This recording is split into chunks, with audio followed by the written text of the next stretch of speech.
Hey guys, it's Off1 here, and today we're going to be solving sum of two integers. So in this problem, we're given two integers, a and b, and they want us to return the sum of the two integers, but we cannot use the plus or minus signs. So all we have to do is return sum of a and b, and that's pretty much it. Did this video help you in any way? Okay, before everybody leaves, that was clearly a joke, so let's actually solve this problem. So the actual way you're supposed to think about this problem is by converting these to binary. So you would have 0, 1 to represent the 1, and 1, 0 to represent the 2. And if you add them using binary, you get the answer of 1, 1, which is equal to 3. And that is correct, but how do we know how to do this without using the plus operation? So here I've written out example 2 from the problem. So we're going to use a equals 3 and b equals 2. And in binary, 3 is 1, 1, and 2 is 1, 0. And if we add these two together, we can expect a value of 1, 0, 1, because this would represent 5. So how do we get that? Well, let's just start by solving it manually. So 1, 1 plus 1, 0. And then let's see if we can notice something here. So 1 plus 0 is 1. 1 plus 1 is 0 with a carry 1. And then 1 plus 0 would be 1. So what do we see here? Well, we see we have this carry right here that we're going to have to consider at some point. And also, let's get rid of this carry, for example. We see that the results without the carry would be 1 and 0 would give us a 1, and 1 and 1 would give us a 0.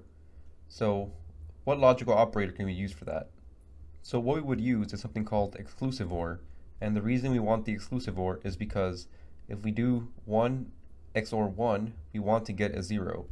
And if we do a regular OR, we will get a true here, and that's not what we want.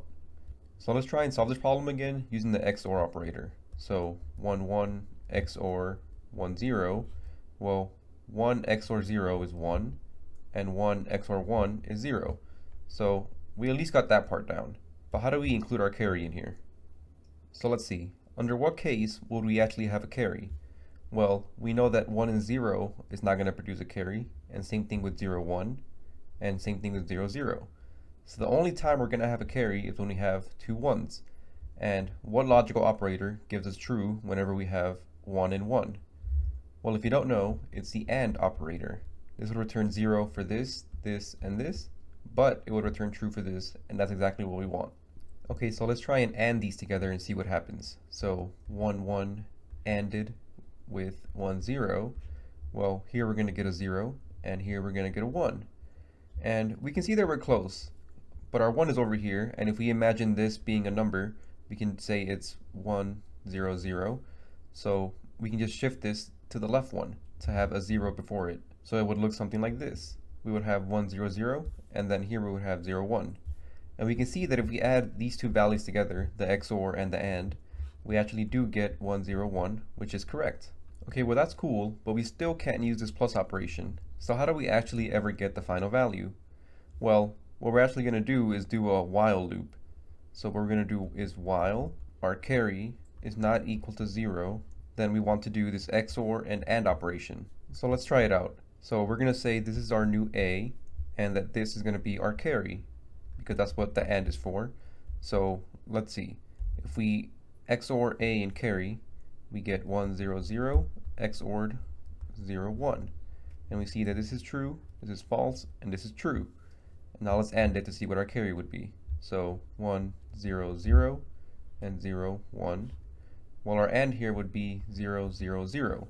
And we can see here that we do have the correct result over here.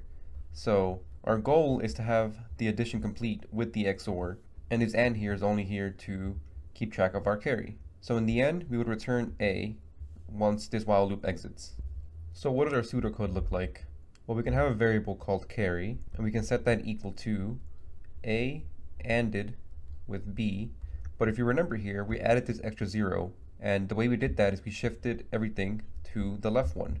So that's what we're going to do here. We're going to shift it to the left by 1, and now we're going to update our A to be A XORed with B, and then at the end, we set B equal to our carry, so that way we can just keep running this while loop, and the condition would be changed to B, so we can just keep it consistent here. And then once this while loop exits, we can just return A. So now that we have that, we can go over our time and pace complexity. Our time for this algorithm would be O of 1 because all we're doing is adding, so that takes constant time. And for space, same thing, we're using constant space. And now let's get into the code. So because I'm doing this problem in Python, it's actually going to be a little different. And the reason why is because here you can see that we have a bit test, and this is going to be basically just 32 ones. And that's how most integers in other languages work. But in Python, we can see that if we look at the size of the integer 0, we have to use 192 bits, when in other languages it's 32. And this is eventually going to cause problems because the while loop is going to be huge and it's just going to time out and not work properly.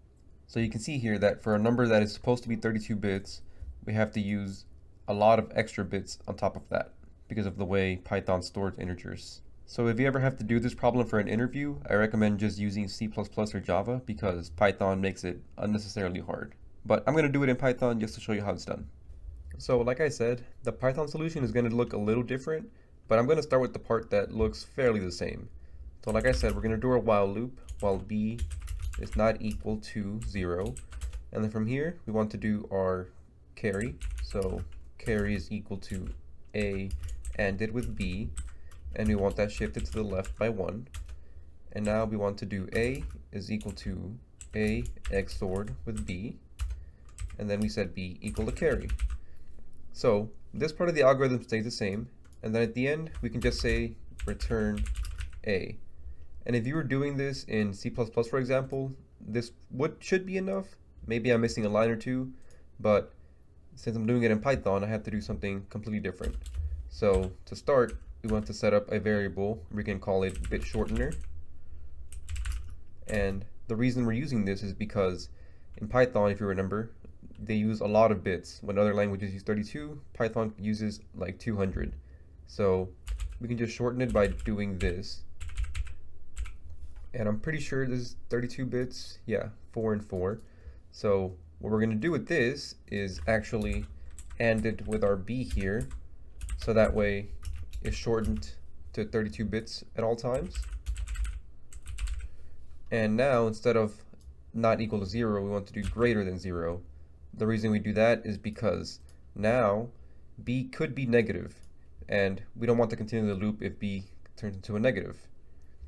And then at the end here, all we have to do is return a ANDed with our bit shortener, but only in a scenario where if b is greater than 0.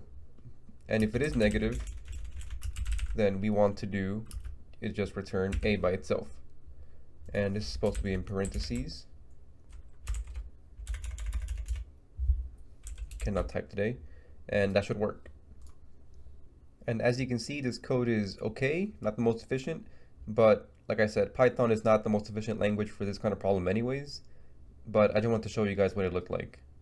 And for this problem, I'm not going to go through the code manually. The reason is because, one, the code is different now, and I feel like it just overcomplicates it, and two, I feel like the example I showed earlier is sufficient enough to show you how the code works. If this video helped you in any way, please leave a like and subscribe. Thanks for watching, and I'll see you in the next video.